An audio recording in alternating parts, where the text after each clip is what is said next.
Nitin Yahoo نے Ukraine کو Iron Dome anti missile system دینے سے انکار کر دیا ہے۔ ایک انٹرویو کے اندر وزیر اعظم نیتن یاہو نے ان خدشات کا حوالہ دیا کہ ٹیکنالوجی ایرانی ہاتھوں میں جا سکتی ہے۔ وزیر اعظم نیتن یاہو کو اس بات کا خدشہ ہے کہ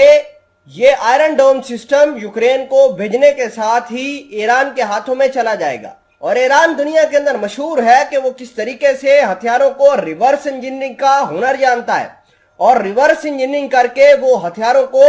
اپنے ملک کے اندر تیار کر لیتا ہے۔ ہم نے یہ بھی دیکھا کہ ایران کے سب سے خطرناک ڈرون جن کا نام شہید 136 ڈرون ہے، وہ ریورس انجینئرنگ کی گئی ہے، یعنی ان کے کچھ کمپوننٹس کینیڈا کے ہیں اور اس کا انجن جو ہے وہ جرمنی کا ہے۔ کچھ امریکہ کے کمپوننٹس اس جہاز کے اندر، اس ڈرون کے اندر لگائے گئے تھے، جس کی وجہ سے اس نے پھر یوکرین جنگ کے اندر بڑی تباہی مچائی۔ نیتن یاہو کو یہ خدشہ ہے کہ یہ جب ہتھیار یعنی آئرن ڈوم سسٹم یوکرین جائے گا، یوکرین سے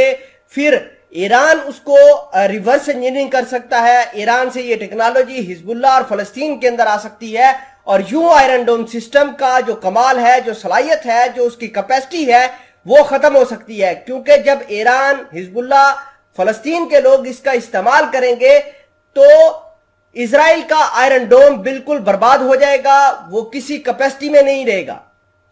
یوکرین اسرائیل سے میزائل انٹرسیپٹر کی صلاحیت حاصل کرنے کی کوشش کر رہا ہے، لیکن اسرائیل کے وزیر اعظم نے اب تک اسے انکار کیا ہے، کیونکہ اسرائیلی رہنما روس کی حد سے زیادہ مخالفت سے گریز کرنا چاہتے ہیں، اور یہ ہچکچاہٹ بڑی حد تک اسرائیل کی شام میں آپریشن کی آزادی کو برقرار رکھنے کی تعزیراتی ضرورت سے منسلک دکھائی دیتا ہے، جہاں روسی فوج بڑی حد تک فضائی حدود کو کنٹرول کرتی ہے۔ اسرائیل ان چند ممالک میں سے ایک ہے جو یوکرین، ایک ساتھی مغربی جمہوریت اور روس دونوں کے ساتھ نسبتاً اچھے تعلقات برقرار رکھتا ہے۔ وسطی اسرائیل میں 10 مئی 2023 کو Iron Dome air defence system کو دیکھا گیا تھا۔ وزیر اعظم نیتن یاہو نے یوکرین کو آئرن ڈوم سسٹم کی فراہمی کو مسترد کرتے ہوئے اسرائیل کی اس تفتیش کا اعادہ کیا کہ اہم ٹیکنالوجی ایران کے ہاتھ میں جا سکتی ہے۔ نیتن یاہو سے یوکرین کے لیے اسرائیل کی حمایت کے بارے میں ایک انٹرویو کے اندر پوچھا گیا، کیا آپ یوکرین کو سپورٹ کرتے ہیں؟ تو انہوں نے کہا کہ یوکرین کو بالکل سپورٹ کیا جائے گا۔ یہی وجہ ہے کہ یہ جب جنگ شروع ہوئی تو اس کے بعد بہت سارے خیمے، بہت سارا کھانے پینے کا سامان اور بہت ساری مالی مدد یوکرین کو اسرائیل نے کی تھی۔ ادھر امریکہ نے اعلان کیا ہے کہ وہ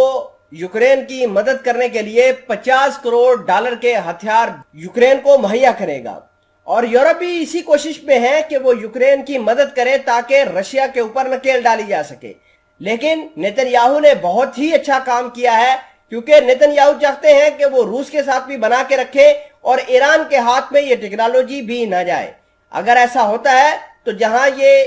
رشیا سے دشمنی مول لیں گے، وہاں ان کو یہ بھی خدشہ ہے کہ یوکرین کے اندر آئرن ڈوم سسٹم کی موجودگی کا مطلب یہ ہے کہ یہ آئرن ڈوم ایران کے ہاتھ اور یوں حزب اللہ، حماس اور فلسطین کے ہاتھ لگ جائے گا۔